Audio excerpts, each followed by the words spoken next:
Hello and welcome to A Gypsy's Kiss, the vlog. I'm Shelley Carney.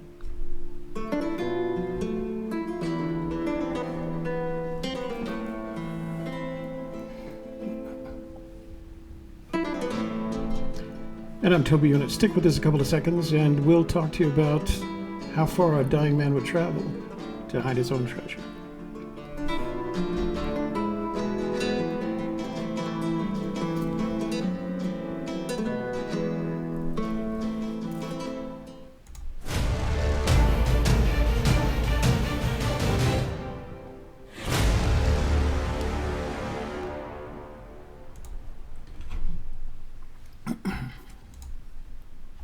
Oops, can't see that. And we're back. And we are back. So thanks for joining us today. This would be a good time if you get the opportunity to like our video. YouTube likes it when you like our video. Shelley likes it when you like our video. That would make her very happy. Share this video with your family, friends, neighbors, business associates, and social networks. That helps us to grow.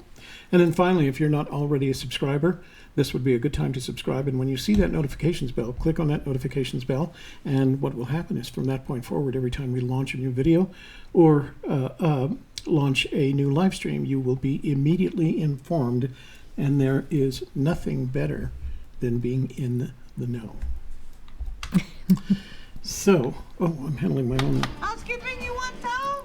Little couple of things to do with housekeeping. Today's presentation will be conducted by Shelley. After the presentation, we will open up our telephone lines, 1-800-947-1043, to questions. You can also send text messages to that. Now, the phone lines are closed right now until the end of Shelley's presentation. But if you would like to call and leave a voicemail regarding the topic, today's topic, you're welcome to do that as well. What's the matter? I'm getting a big shadow from the microphone. Oh, here. Let's move it back. Well, you're going to have to deal with it because I do not want that microphone very much further away from you than that. How's that? It's not any better. Just put it back where it was. It's always there. We've never not had a microphone. Well, I think you changed the lights, didn't you? They're brighter. Well, yeah. So shadows are darker. Okay, now I lost my train of thought. So I'd like to thank our moderators, Jimmy Fast, Joel Lewicki, Jason Eunice, and Eric Smith. We are very grateful that they take the time to come into our room, share in this experience, and keep the room moving along at a quick pace. And then, as I mentioned earlier, Shelley's going to be doing the presentation, and we'll take Q&A from the chat room and from our 1-800 number, 1-800-943-1047. And after that, you can actually call in and talk to us because we're set up on our mixer here to be able to do that, okay? So let's get started. Okay. Ms. Carney. Here we go. And I'm going to turn this over to you so that you can... Okay. So this is something that struck me after reading and analyzing the book, especially the chapters Golden Moor and Ode to Peggy Jean. So we're going to talk about how far could a dying man have traveled to hide his treasure in 1988. And here we go. Yeah. There we are. But first, a moment of Fenn. And I'm going to be reading a lot of quotes from Fenn because I believe that that is the best intelligence that we have. So let's get started with that. And Forrest Fenn said, in The Thrill of the Chase, then one night, after the probability of my fate had finally hit bottom, I got an idea. It had been so much fun building my collection over the decades. Why not let others come searching for some of it while I'm still here, and maybe continue looking for it after I'm gone? So I decided to fill a treasure chest with gold and jewels, then secret it, leaving clues on how to find it for any searcher willing to try. So what did that tell you? What this told me is that while he was in the process of learning that he had cancer and dealing with the whole diagnosis and what was going to happen to him in the future and how much longer he had to live, which at the time didn't seem long, that's when he came up with the idea to hide the treasure chest. And he knew where he was going to hide it and what he was going to put in it. So this was his state of mind in 1988. Now let's talk about Fenn's special place. And this is from The Thrill of the Chase, the chapter entitled Gold and More. And he says, I knew exactly where to hide the chest, so it would be difficult to find, but not impossible. And in Mysterious Writings on July 5th, 2014, he's quoted as saying, the spot where I hid the treasure was in my mind from the time I first started thinking about the chase. It is special to me, and there was never another consideration. How did you interpret that? Well, I think as many people remember or, have come to the same conclusion, and they've asked him many times, was there any other place you would have hidden it? And no, this treasure was to be hidden in this place, and he never changed his mind. He said if he'd had another treasure, he would have hidden it in the Appalachian mountains, but he didn't have anything else in mind. This one spot came to mind when he was dying of cancer, and he knew he wanted to hide a treasure. So are you concluding that he knew of the special place by 1988, the time that he was diagnosed with cancer? Absolutely. This is when he was writing about getting cancer, knowing he wanted to hide a treasure, and he knew exactly where to hide the chest, and it was a special place to him, and he didn't change his mind about it. I keep going back. I'm sorry, that's my fault. Go ahead. So again, on Fenn's special place, from Mysterious Writings, November 15th, 2014, Fenn said, I knew from the beginning where to hide the treasure. It wasn't until later that the clues were provided to find that spot. So first he came up with the idea of where he wanted to hide it because it was special to him. Then he came up with the clues on how to find it. And I think we'll be doing the same when we're hiding our treasure, so we understand that. In Mysterious Writings on June 19th, 2014, he said, I made 2 trips from my car to the hiding place, and it was done in one afternoon. So that tells us that when he was dying of cancer, the place that he had envisioned hiding the treasure, he envisioned that it would take him one afternoon to go hide it. Do you have anything else you wanted to say about that? So you're putting us in his mind in 1988, and he's using all these different tools, the book, Mysterious Writings, for us to put us back there. So his mindset. So we know that he actually hid the treasure in 2010. Right. He tells us that. But what you're doing here is taking his mindset in 1988, where this all came to him, and he was going to hide the treasure in 1988 before he passed away. All right. I'm interested to see where you go with this. Are you? Okay. Thrill of the Chase, the chapter entitled Ode to Peggy Jean. Forrest writes, at age 58, invasive cells came into my body and took a kidney. That was bad enough, but the mental diagnosis I gave myself was worse. My life was on hold as chemotherapy and radiation treatments took additional tolls on my spirit and my body. For any of you who've had relatives who passed away from cancer in the 80s, I have a grandmother who passed away from lymphatic cancer in 1983 or 82 or 83, early 80s. It was quite painful. They did not have a good diagnosis for you. They did not expect you to live through it. It was devastating to your health, your body, your family, everybody around you. It was painful. You would go to the hospital. My grandmother was in the hospital for probably, I would say, about 6 months, dying, and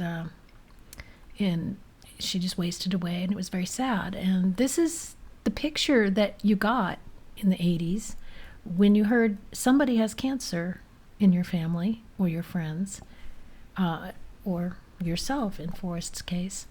You immediately thought of who else you knew who had cancer and how bad it was, and it just came into your mind that I'm going to die. This is the end. So that was his mental diagnosis. His mental diagnosis to himself was, I'm going to die, I better make the most of these last remaining moments. And what can I do to leave a legacy very quickly? So this is his state of mind. And it was only Peggy, he says in this chapter, it was Peggy who is the one who said, no, you're not going to die. We're going to get you through this. And with his doctor's help, and he was very complimentary of his doctor, being quite a good doctor, got him through it, and he did get well. So, but during that time, he was sure he was going to die, and he needed to hide that treasure quickly. Did you have anything to add? No, you're doing great. Okay. You're going to do more of these. Let's talk about cancer-related fatigue. Now, this is, again, if you know anybody who's gone through cancer, you've seen this firsthand. But this is from the American Cancer Society. These are some quotes talking, it's on a website that's there to help people when they find out somebody they know has cancer. They come to this website to get information about cancer and its treatments and what people are going to go through with it. And they say, on average, cancer-related fatigue is more severe, more distressing, and less likely to be relieved by rest than fatigue experienced by healthy people. People receiving radiation therapy often find their fatigue steadily increases until the end of treatment. So you can imagine with Forrest going through radiation and chemotherapy how not only fatigued he was, but most of us know how sick chemotherapy can make you. It's a horrendous thing to have to go through, and you think you're going to die the whole time, and it's a horrible thing. He's tired. He's so tired he can never be not tired when he's going through this. And I want you to remember that as you're thinking about him planning to hide the treasure.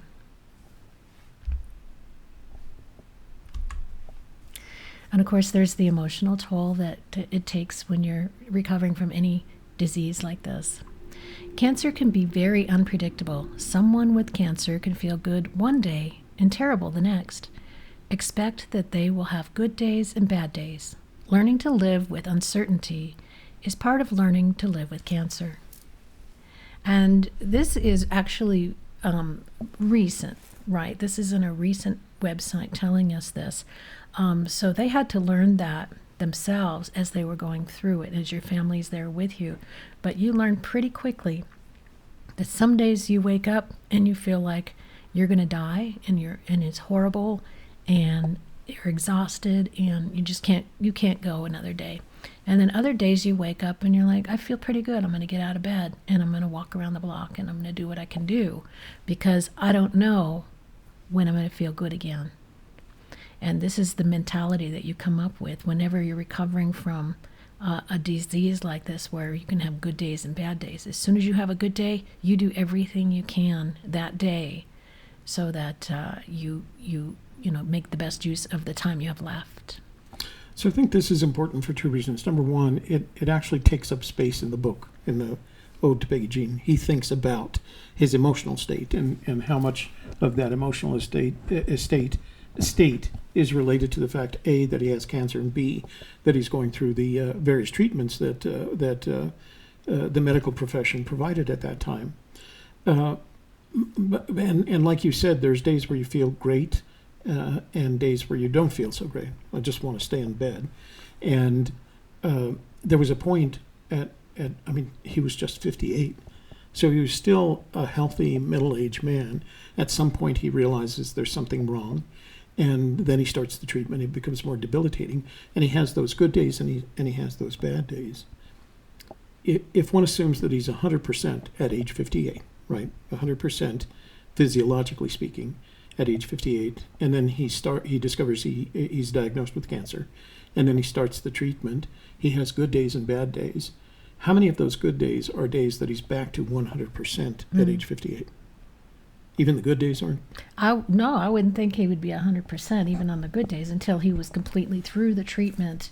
And then for probably 6 months to a year afterwards, your body is still recovering. You're still regenerating new cells in your body to replace those exhausted, fatigued, sick cells that have been with you through that process. So it's going to take you a good year to get past all of that before you feel actually 100% again.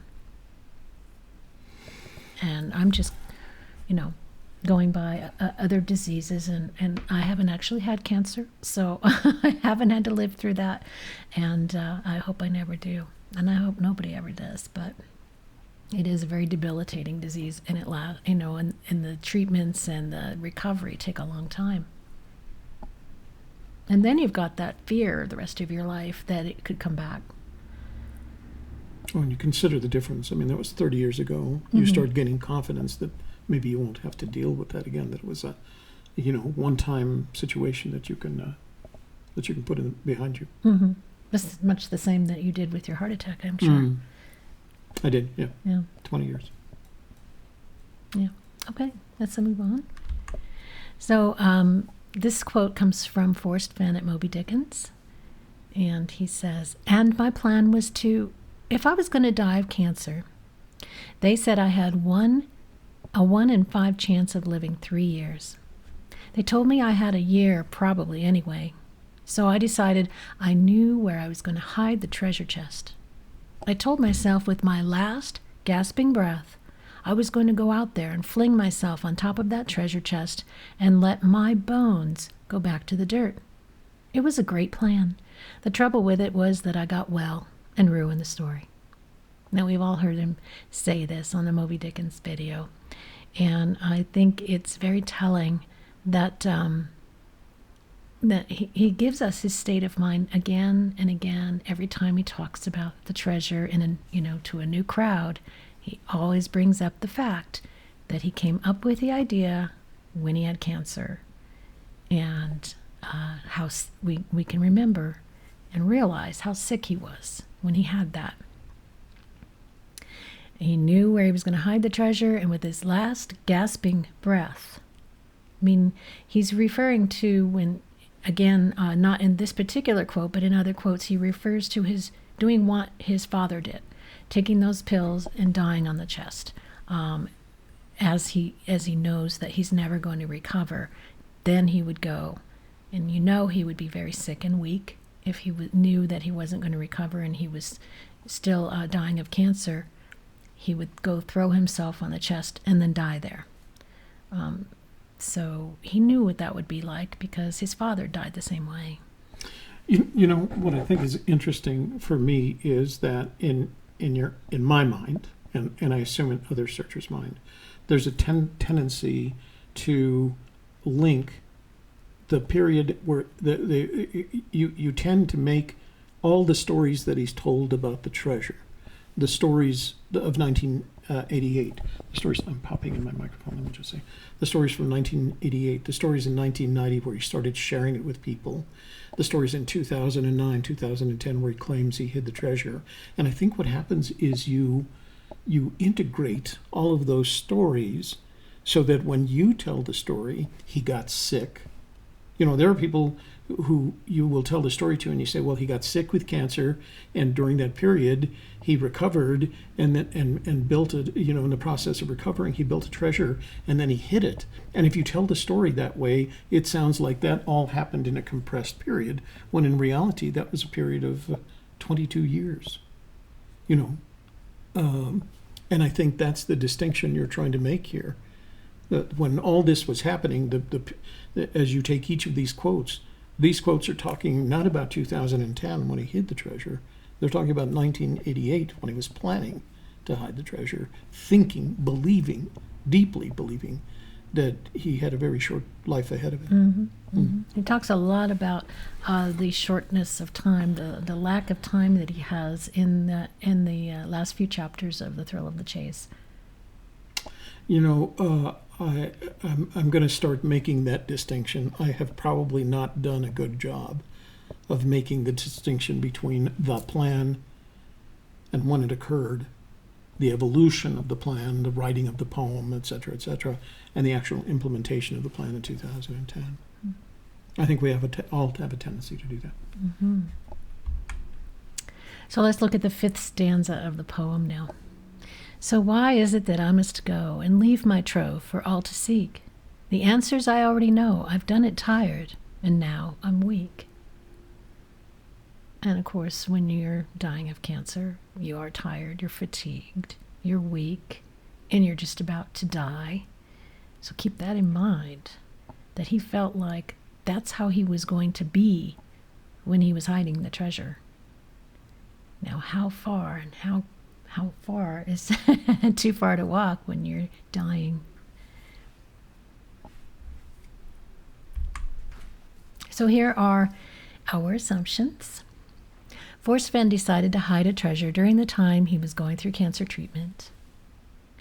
He chose the hiding spot at that time and did not change his mind. The special place is and always has been the special place. Exactly.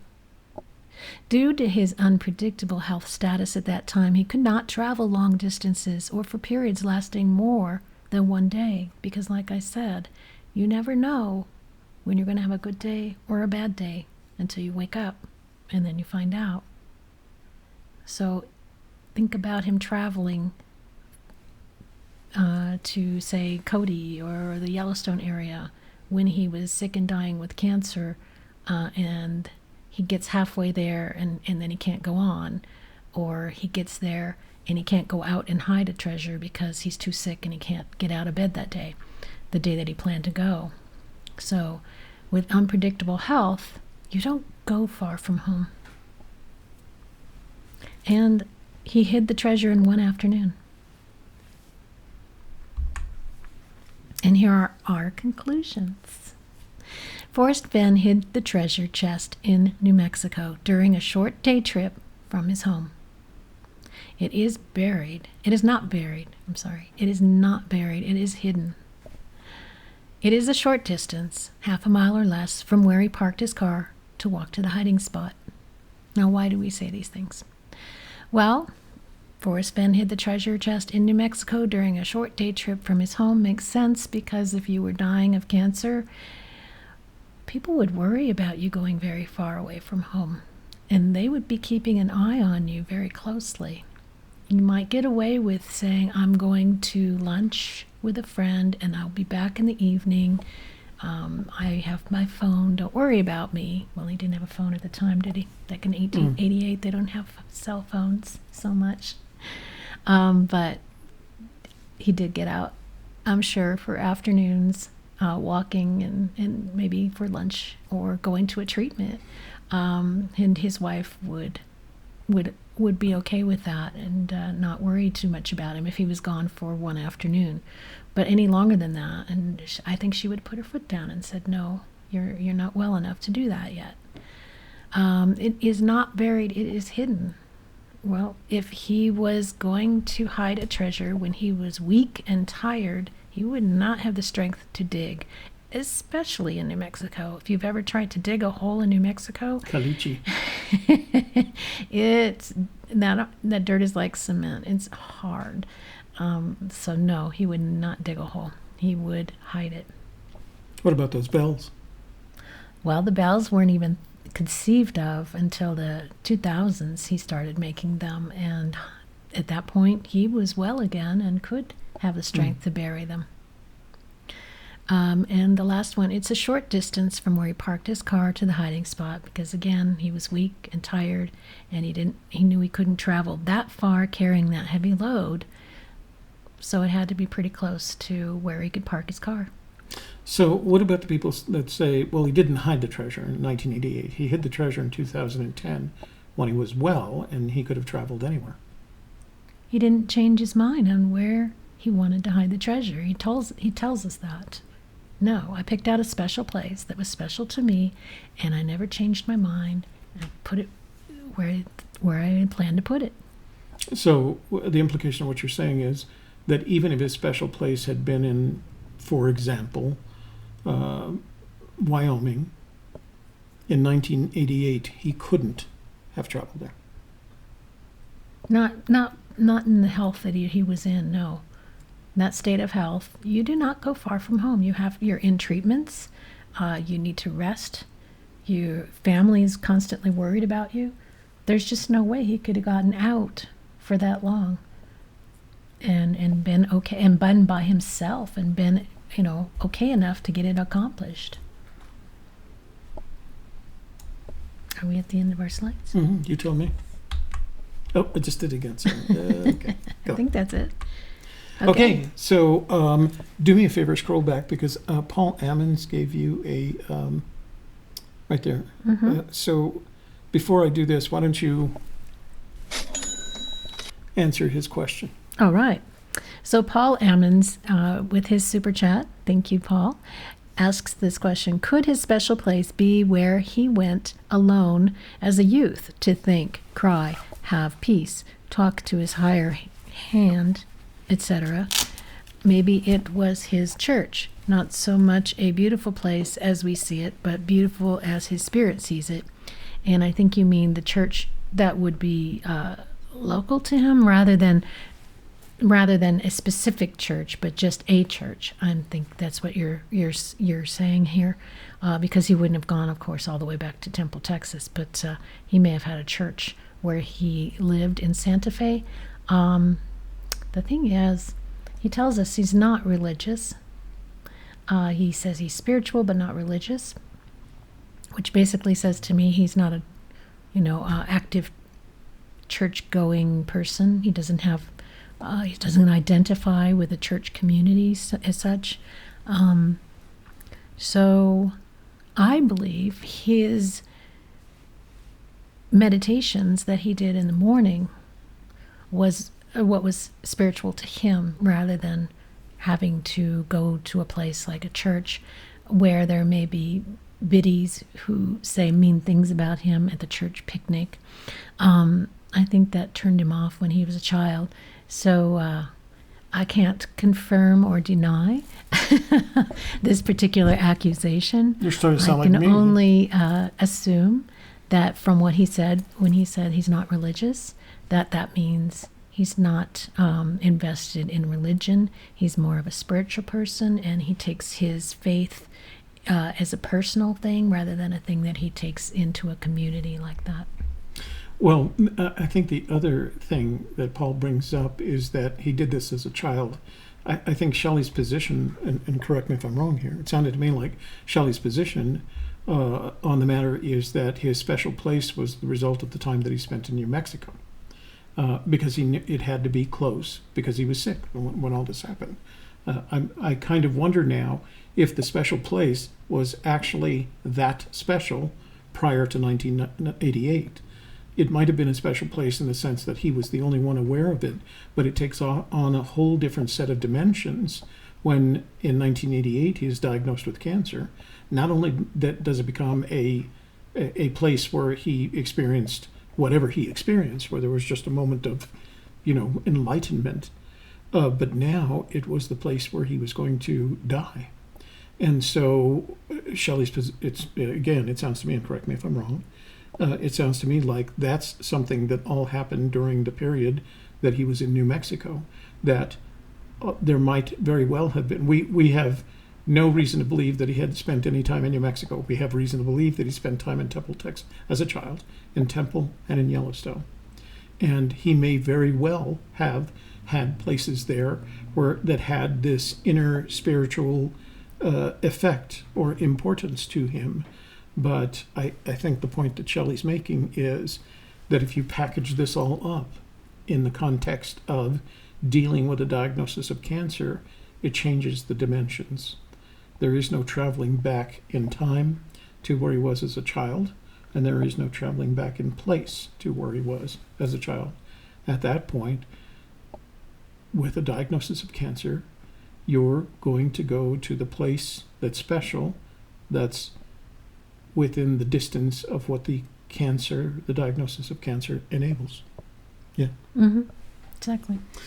Okay, so we're ready. Ooh, I get to talk again. You got to talk. I know, I did. You did a great job. Thank I'm you. going to give you some. So if you in the chat room would do me the favor of telling Shelley that she did a great job, I'll see that she can do more of these, and you can avoid me having to talk all the time. Okay, back to me. So open Q&A and call in. So if you have a question, we can see it in the chat room, but it's very difficult. If you have something that you want to ask and you want to make sure that we see it, send us a text message, and it'll pop up in front of our phone. If you want to have a conversation on the subject, I'm going to open up the phone lines right now. So if you want to talk about this with Shelley, and Toby, and today's presentation, you're here too. you can call that number, 1-800-947-1043. After today's presentation, if you still want to comment on it, you can send us a text. I turn the voice lines off, but it does go to voicemail. So you can call in, leave a voicemail, and then I will play those on Friday night and respond to them. So the 1-800-947-1043 line is now open. And all right. And don't forget, as Paul indicated, if you'd like to contribute to our project, you can use the super chat. Super chat symbol is down at the bottom of your chat window, and you're welcome to donate something to our project. Up to you. And we always ask that if you do, make sure you ask a question so that we can answer it, because it pops up on our screen pretty much brighter than everybody else's. So I'm going to scroll back, and I'm going to go through the chat. Mm-hmm. Okay. I'll see if I can pick up some questions for you. Copper Dan is in the house. Hi, Copper Dan. Jimmy Fast, our moderator, is in the house. T.I. Mattis of the sister group T.I. Mattis and Cindy Guess is here. Dave Erickson. Hi, Dave. Let's see. Oh, that's from our Twitch thing. Brent from Texas, Journeyman, is in the room. Sean Martinez.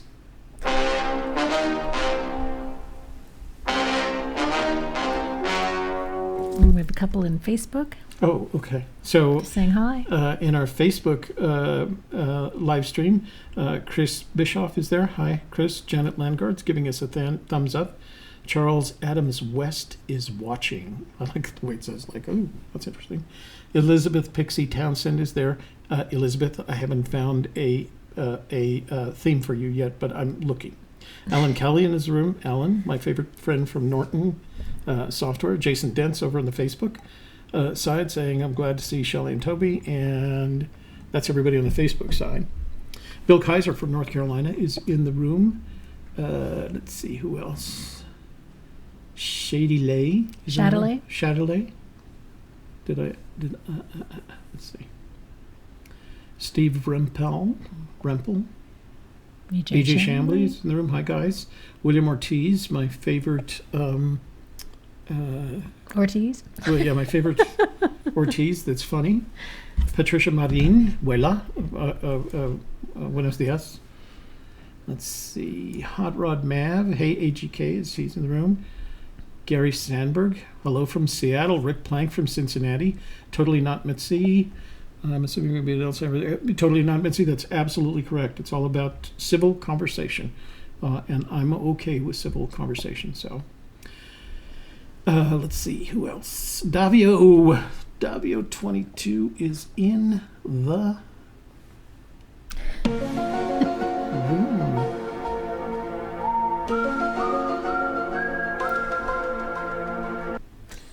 Holly, hi. Holly says hi, room. Paul Ammons, hi, Paul. Thank you for the donation. Goldilocks is in the room. Hi, Goldilocks. Let's see, Gigi. Every time I see this, I'm reminded my ex-wife, who's because our grandchildren call her Gigi. That's her grandma name, you know. Let's see who else. Fossil Man 123 is in the room. Delgatti Man. That must be the Italian version of our my mother's maiden name is Delgado, which is a Spanish name. Let's see. Gary Nunley's in the room. Arthur Donnelly. Louis. Hi, Louis from Houston. Louis, I did get your message on how to pronounce your name, by the way. Let's see. John Polisek. Jimmy Fast. Gigi, let me see. Who else? Gage Cockerham's in the room. Hi. We haven't seen him for a couple of days. From Libby, Montana. Joe S. from Texas. Paul's in there. Deborah Jensen from Ammons. My favorite Gypsy kiss place. Let's see. Where the Gypsies kiss. Where the Gypsies kiss all got its start. Britt Chaser is in the room. Oh, Always look on the bright side of life. We do, and we think you do too. That's why that's your song. Sam Leno, he's a Brit too, isn't he? Sam? Yes. Yeah. Hey. Yes. The UK representation in That's the right. house. That's right. Eric Schmidt. Did I say Eric before? Hi, Eric. Didn't keep track of what you said. You have to keep track of what Yeah. you said See. yourself. See. That's how it goes for me. That's why I never know where you are. Let's see. Delise Yeager, Sonora, Texas. I like that area of Texas. Gary Nunley. Let's see. I don't see any questions for us, and we're not getting anything on the. Oh, Eric says he respectfully disagrees. About, I don't know. I can't tell if he's talking to us or somebody else. I see. So, Eric, if it's us, tell us why you respectfully disagree so we can address it. Maybe I didn't have enough evidence and quotes. Should I get some more quotes in there? Sounded pretty good to me. I think it's perfectly defensible. So Fenn Treasure Hunters is in both room at once. How does it do? He's in Facebook and... So are we. Yeah, oh, true. It's Facebook and YouTube. One of these days he's he's going to be able to using get Facebook, Twitch, YouTube, and Periscope/Twitter. I think that's it. Copper Dan agrees with you 1,000%. All right. Let's see. Shady Lay says. Oh. Shady Lay says. Britt Chaser likes the Ramblin' Pam song best. Oh, he doesn't like his as much. He said thanks, but he's jealous of Ramblin' Pam. Oh, okay. I think he likes the da da da da da da da. Yeah, Shady Lay says. Shadowley. Shadowley says, we know he didn't hide the treasure in '88 because of the number of people that saw the chest years after. Why don't you address that? Oh, well, of that's course the argument, he didn't right? hide it because he says he got well and he ruined it.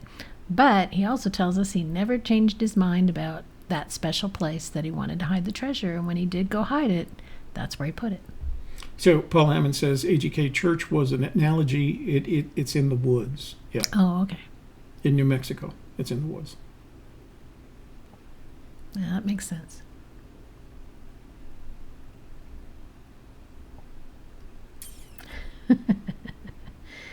We're gonna have to do. Totally, We're yes, gonna have to do a mashup between the Bright Side of Life and da da da da. I can actually do that. Okay. We'll have to do a Britt mashup. Chaser, here, this is for you, Britt. Always look on the bright side of life. Oh, that's a little confusing. What do you expect at 2 o'clock in the morning, though? Yeah, Gary, we agree. AGK, it's not a literal church. Church is in the mountains. We agree. Okay.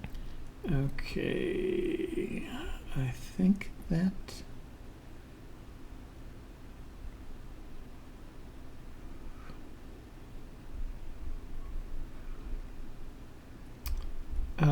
let's see. Great job, Shelley. This is great. Great job, Shelley. Great job, Shelley. She is great. You go, oh, great.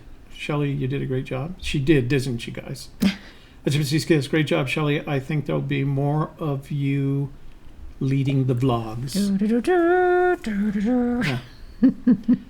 Janet Landgard says, good job, Shelley. That must be coming over from Facebook, because that's where she said, well said. Cindy says, oh, I didn't see Cindy before. So Cindy, both Cindy and T.I. Mattis are in the house. Sisters.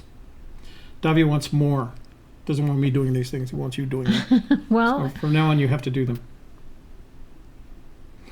but I'm already doing my show. Okay, all right.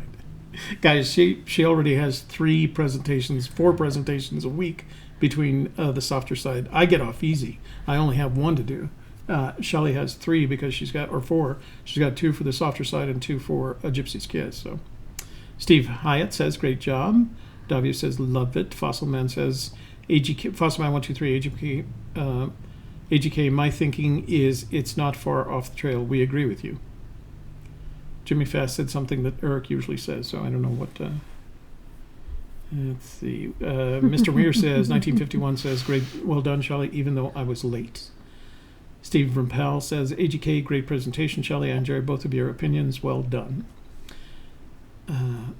Gage says, come on, people, 98% watching and only 9 thumbs up. Smash that thumb. Oh, do me a favor. Oh, I already did that. You did? Yeah.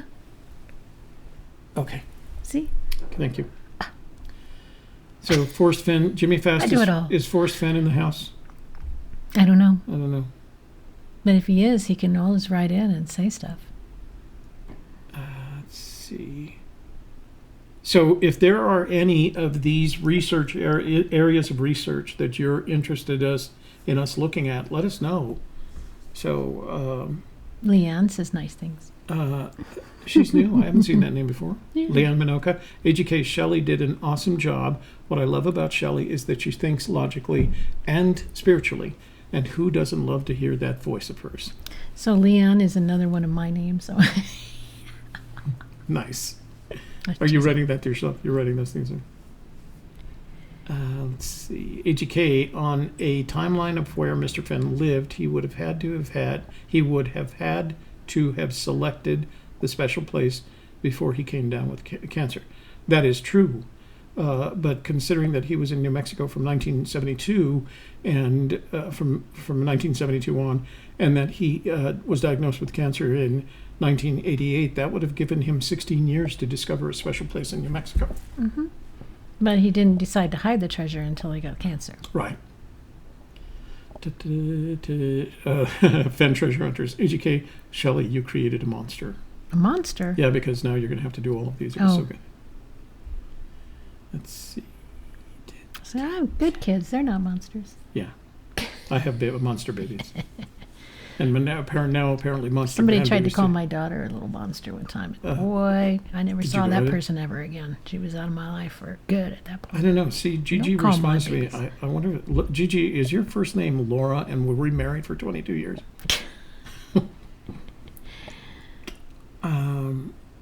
Bridge Chaser says the Yeah, I gypsies read you says that one oh, already. okay. All right.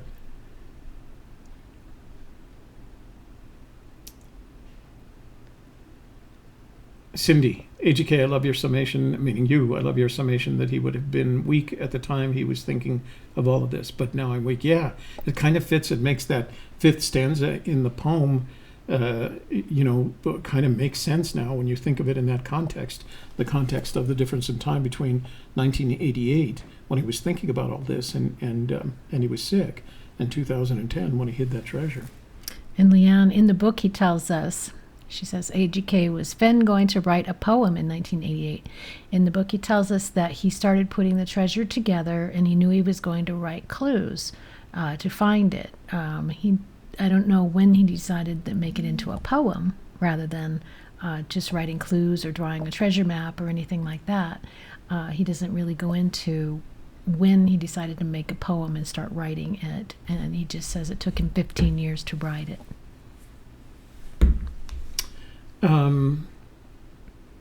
AGK was, okay. Eric says, AGK, it is so difficult to do, but I would say there is an element of confirmation bias. I'd make a strong argument against that, Eric, because she has the evidence necessary to support it. Anybody can take the evidence that she's collected, look at it, whether or not you believed it was in New Mexico. You would rapidly have to come to the conclusion that he was planning to hide a treasure when he was sick, and that limited the amount of travel. So in a sense, it confirms what we would like to believe. I don't think it's confirmation bias, though. I think you have to look at it realistically and say, how far could he have traveled when he was with a diagnosis of cancer that he says was both physiologically, mentally, and emotionally debilitating. So, in fact, when was it Sean Dodson and Jason Dent came up with the whole thing about Fenn said that he asked them, there's a clue that people could come up with on their own. What do you think it might be? Right? Am I paraphrasing? I'm paraphrasing, but what do you think it might be? There's a clue that people could come up with on their own from what's out there, but haven't. What do you think it could be? I think it's this. Every time he told us about the treasure, everybody who interviewed him about the treasure, he would start off with 1988, I got cancer, I got sick, I decided to hide a treasure. But nobody's really ever talked about putting all of that together with then he had to have hidden it in New Mexico because he was sick. and with cancer, and he was dying. So how far could he really go? Bridge Chaser says, perfect if I play them together from now on. It's I'm going to have very to find another confusing. one for Bridge Chaser, I think. Something more let's- adventurous than Then hanging on a cross and singing about looking at the bright side of life. I'm sure there's another. How could you be more adventurous than that? I don't know. But maybe we can find another Monty Python. Maybe something from the Holy Grail. Yeah, there's lots of stuff in the Holy There's a Grail. Camelot song. How about that one? Okay, so Richard Hemberg says, A Gypsy's Kiss, my question is, what is your take on why would Fenn choose a Romanesque era box to hide a treasure? That It would was be pretty, that would and be it was bronze. so it's a question you need to ask Forrest Fenn. We don't necessarily have a take. I think he wanted. He's a man of the arts, and I think he wanted to maintain a theme, if you will, I think he wanted it bronze, and that's modality. the one that he found that he liked. Yeah. I don't think there's anything. He's very partial to bronze. I think it was a logical decision rather than an emotional one. I think you want bronze because of its longevity. You want it heavy enough so that it isn't assaulted by, things. He worked in bronze, so he Yeah. knew that how difficult it would be to make a decorative artistic box like that. So he had a lot of appreciation for it. Anytime you actually create something yourself and you see somebody else doing it, you know how much work went into it. You have a lot more appreciation for it. Oh, I forgot to upload my 23 Minorca thing. Did you have him Yeah, song? he's for got one. 20? He's got, when it comes to the chase, we are our own enemies and cannot decipher anything if we don't. You want to put don't. I didn't finish. Oh, do not get out of our own way. Let's see. AGK, I'll be doing a live stream at 6 p.m. Mountain, 7 p.m. Central. Oh, that's going to be different. So Fenn Treasure Hunter is doing a live stream tonight. Oh, because he's in Kansas, that's why. Well, so is Toto. Well, I mean, he's not in Mountain Time anymore, so he's going to do it Oh, at 7 good point. o'clock. Oh, okay, his 7 time. o'clock Mountain Time, which is actually pretty good in terms of the grand scheme of thing. 8 o'clock Central. 8 o'clock Eastern, and I don't think I can do this in my head. 5 5 in o'clock Pacific. on the Pacific. Yeah. Okay. Fenn Treasure Hunter. So make sure you guys tune in tonight to what I'll call the return of Jason Dent to YouTube. Welcome back. AGK, I hope nobody bids 5K on the topo maps. How did we get Somebody that? already did, Yeah, sorry. they separated and offered them to the public individual. That's certainly a choice that's possible. And I've already told Christy that I'd give her $100 for the one that has Rio de los Pinos on it. Because then I'd have Fenn autograph that baby, and I'd put it up on my wall next to my other Fenn map up here. But that's just a dream right now. Just a dream. Pipe dream. Okay. Map dream. So we've got some questions from the chat line, or from the 1-800. It's Fast Eddie on YouTube. I have a question for you. This is Fast Eddie, Utah. What do you think about Forrest Fenn's terminology of boots on the ground? What do you totally think that means? It means you put your boots on the ground. It means you walk out there. You have to get out there and look for yourself. You can't just imagine the place. Eddie, that terminology comes from, and perhaps Jason can confirm this, I kind of recall it coming from the military, meaning that when you're thinking about executing a mission, there's a point at which in that mission you actually put your boots on the ground, that you're at the location where the mission is supposed to be executed. So I don't think, I've never actually heard until recently Fenn used the phrase boots on the ground, and I think he picked it up in the search community in the same way that now when he's talking about solutions, he uses the word solve. And he's inherited that, he's absorbed that from the search community, because the correct word is solution, not solve. So I think he just uses it because we use it, and it comes from the military. Do you have a question from Facebook? Aaron Black has a lot of questions. Oh, All in one post there. okay. So this is from Aaron Black on Facebook, from Chama, New Mexico, one of my favorite fishing areas. Aaron says, I would like to think he was able to write, hang on. I can hear you in your microphone anyway. I would like to think he was able to write the poem with a lot of bedtime, enough time to find the right words, rhymes, and lines. To what extent do you believe the words make up the treasure map? What are the strongest means? Well, answer that question. To what extent do you believe the words, I assume, in the poem make up the treasure map? Well, he tells us that if you follow the clues in the poem exactly, it'll lead you to the treasure. And he's also let us know that they do correspond with things that you'll see, right? Mm-hmm.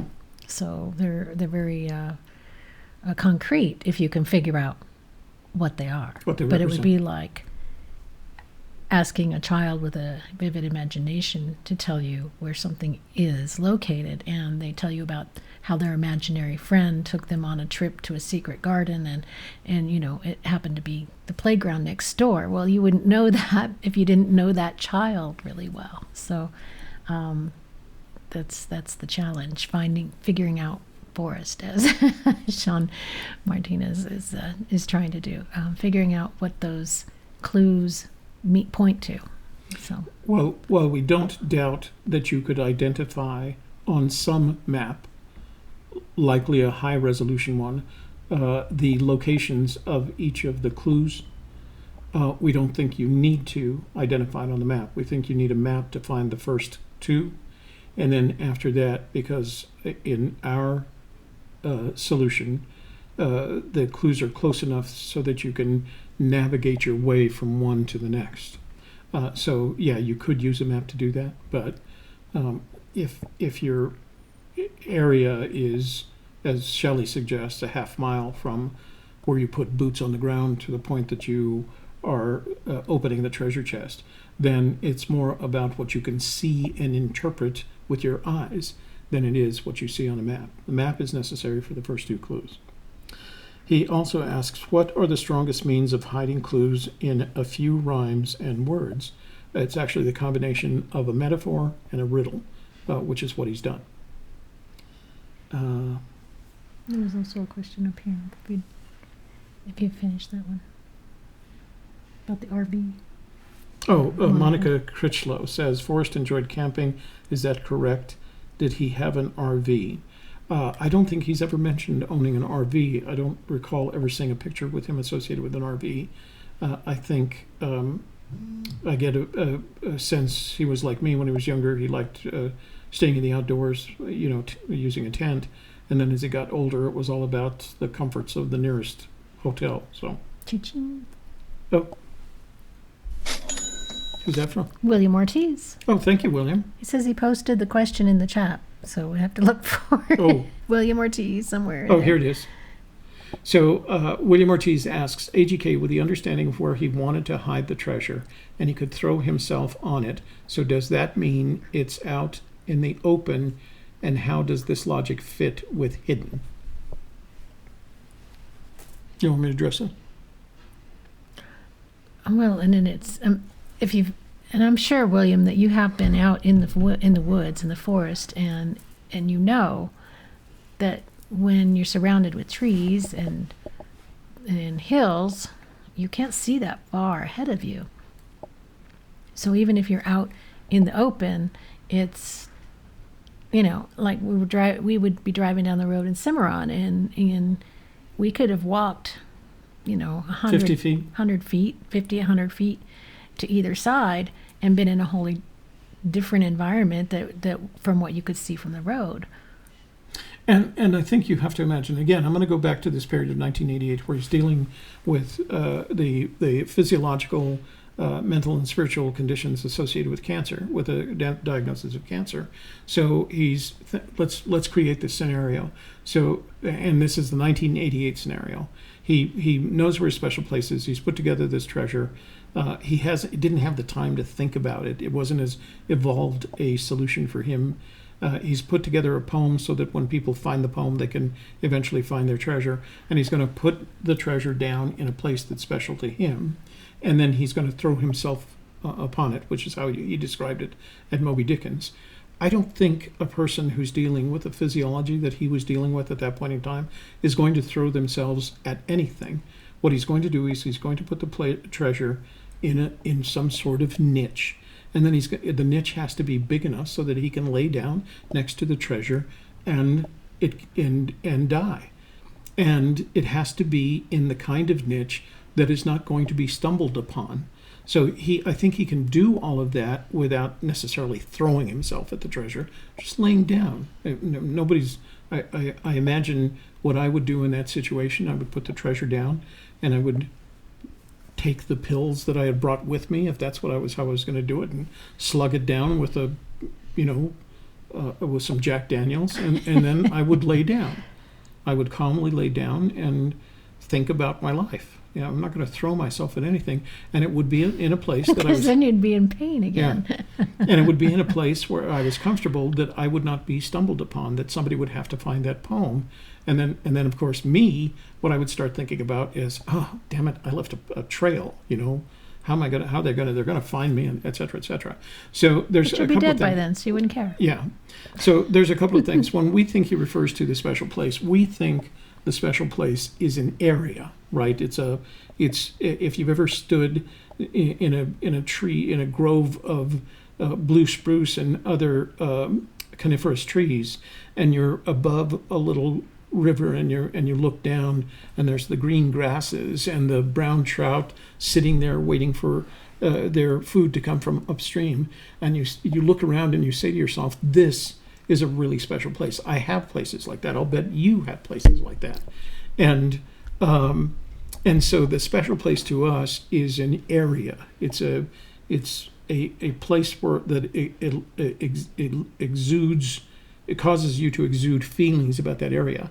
And then within that, we think there's a much smaller little niche that's big enough for a treasure chest and for a body. And it's off the beaten path, and it will not be stumbled upon.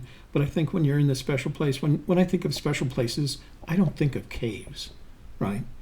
If you've ever been inside a cave or even in a niche, you say to yourself, it's a special place. Now, on the other hand, if the special place happens to be in a niche in a rock that was previously occupied by an ancient Native American who left symbols there of their whatever plight they were experiencing enough to be in that niche, then that could be the special place. But again, I don't think it's the kind of thing where you have to decide, like, is it big enough for my body to get into? Because I'm going to take a running leap from 10 feet away and dive onto the chest. I don't think that's the way it would occur.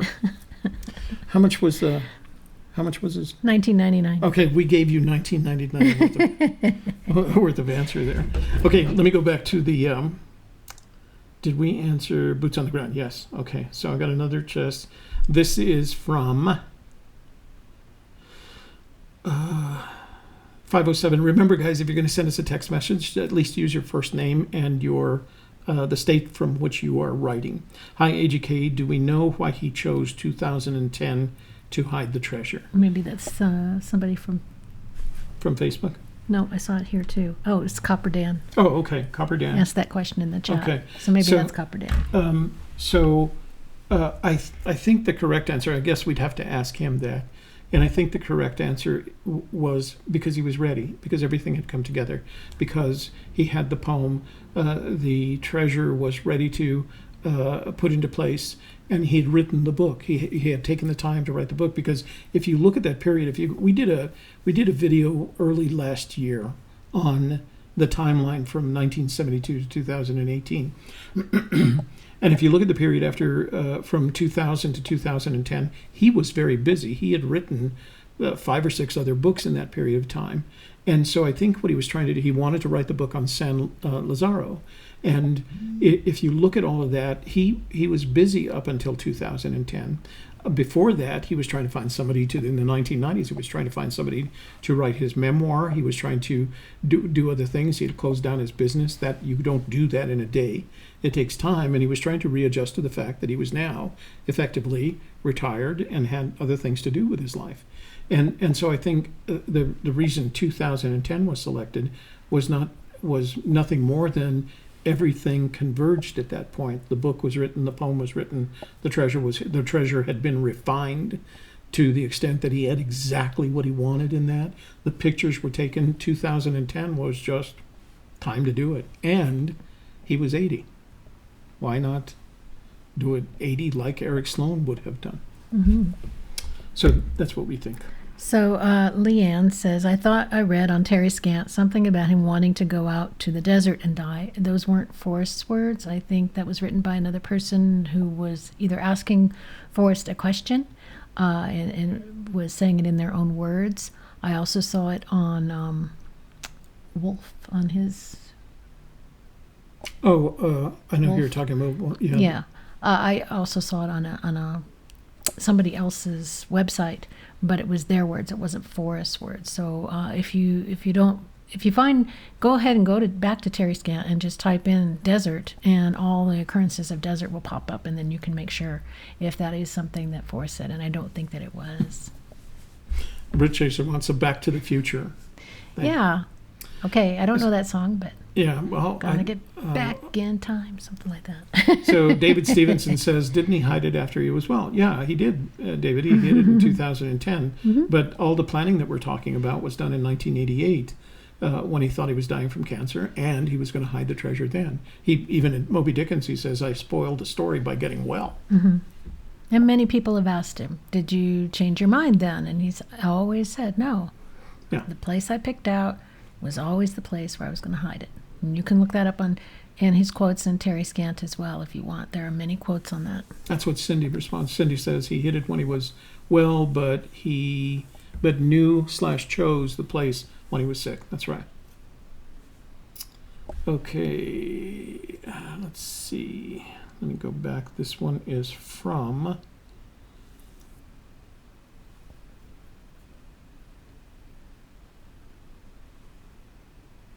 Yes.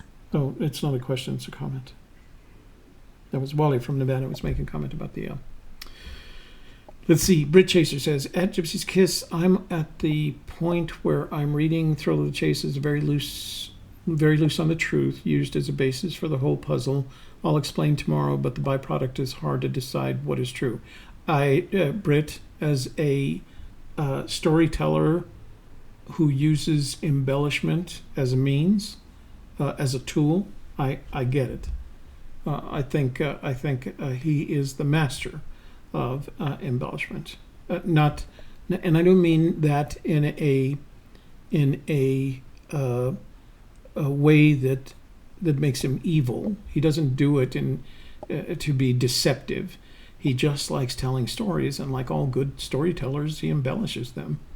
And so I guess like Sean Dotson, you'll end up at being a poem purist because you can't trust everything that's in the book. Certainly you can't. Whoa, I don't want to see. Let me not use the phrase not trust. We do not. We focus on what's in the poem and take everything else with a grain of salt. So they're discussing which one is Taos Mountain, and Lori James, I think, has the right answer. She says Mount Baldy is Taos Mountain. Right, not Wheeler Peak. Yeah. If I remember correctly, Mount Baldy is actually on the Pueblo, on tribal lands. I think so, because we were flying balloons up in Taos one year, and we were just practically surrounded by tribal lands, and you cannot land your balloon on tribal lands. So if the winds were blowing the wrong way, you basically had to land really quickly. I'm going to say I'm reading this one from Patricia to see if she has a question, because sometimes she just... I think we're done other than that. That's about... Okay. Yeah, she's just making a comment. And it's 2:04, and we have another show to do, so should we wrap this up?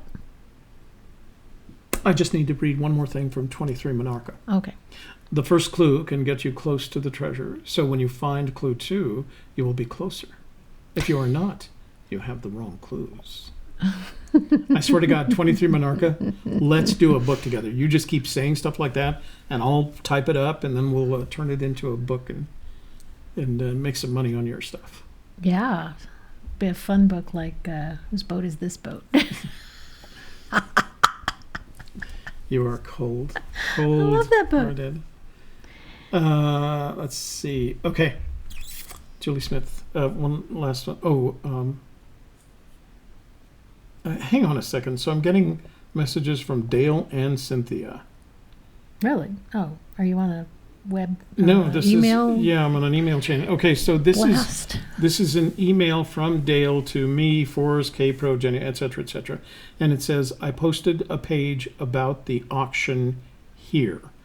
So let me just check that out real quick. Which see what's auction? going on. So that's what I'm looking right now. Give me just one Auctioning second. now. Okay, so there's a page apparently on Dale's site. K-Pro and Calazars are holding a silent auction to help fellow searcher blog. Okay, so it's what we saw last night. Oh, but it has some pictures of the devastation. So, okay, so that's on Dale's page, and he just posted what. Hello, Paul Oder Rubikson. It's good to see you. Toby, you shouldn't encourage him. Speaking of 23 Monarch, I think. No, I like. Puzzle book. Yeah. All Okay. right. All right, so let's make another transition. Oh, you know what? We did that all in Super Chat. Dadgummit. Didn't mean to do that. Really? Oh, Yeah, I mean, but we got some. yeah, we did. It worked. Maybe we should do that.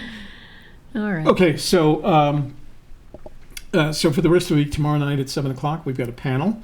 And I've asked the panel members to watch today's show and pick up on that theme, and we're going to talk with them about how far they could, that Fenn could, that a dying man could walk to hide a treasure, travel to hide a treasure. They're going to have some different opinions on him. They may disagree with the whole kind of theory and the hypothesis that Shelley came to, but we're going to talk more about. Sean Martinez was in the room, and he'll be on the panel, right?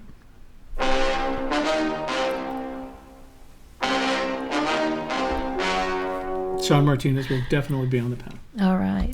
And then Thursday is book club. Now, Shelley, by that time, will have left for her daughter's wedding in Virginia, Harper's Ferry. Beautiful at this time of the year because of the fall colors. Mm-hmm. Take pictures. Potomac and the Shenandoah. That's where the Potomac and the Shenandoah converge. They're actually not getting married there because it's in West Virginia, and they'll get married in Virginia. So I think they're going to get married in Berryville. They're just going to the courthouse, so it's Oh, okay. just... Beautiful place, though. Because the courthouse is situated up on top of a hill that overlooks the convergence of the Shenandoah and the Potomac. Beautiful. Just one of my favorite places.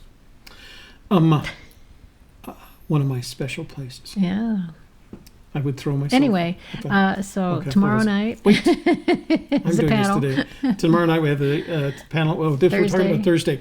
A Thrill of the Chase book club. Shelley's not going to be here, so I'm having a Thrill of the Chase review special. But what I want to let you guys know is I'm going to have with me my searchable copy of the Thrill of the Chase.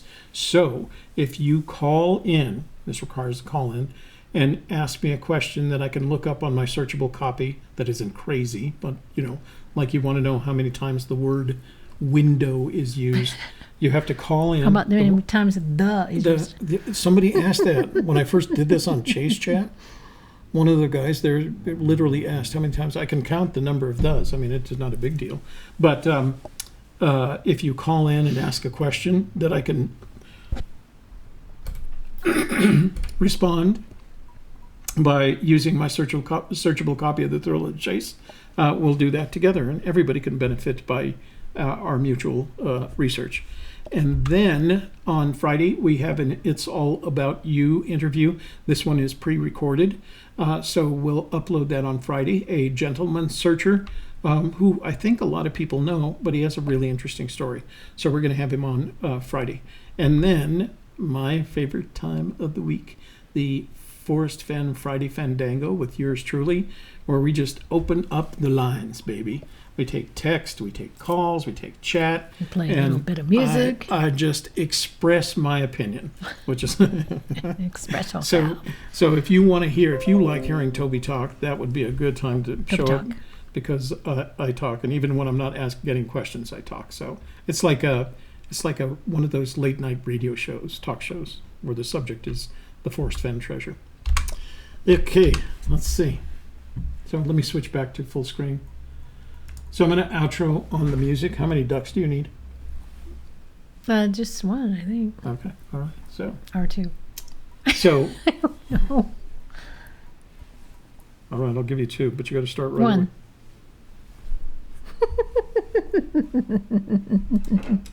You ready for this? Mm. Oh, here we go.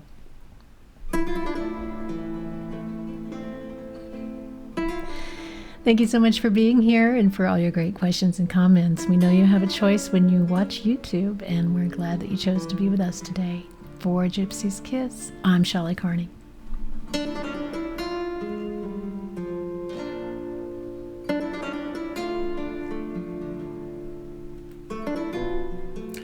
And I'm Toby Eunice. Thanks for joining us today. We look forward to seeing you tomorrow night on A Gypsy's Kiss, the Wednesday night panel. And don't forget 2:30, the Oh, softer side. we're doing softer side, sorry. We're doing the softer side at 2:30. What's the topic real quick? Intuition. Intuition. Softer side.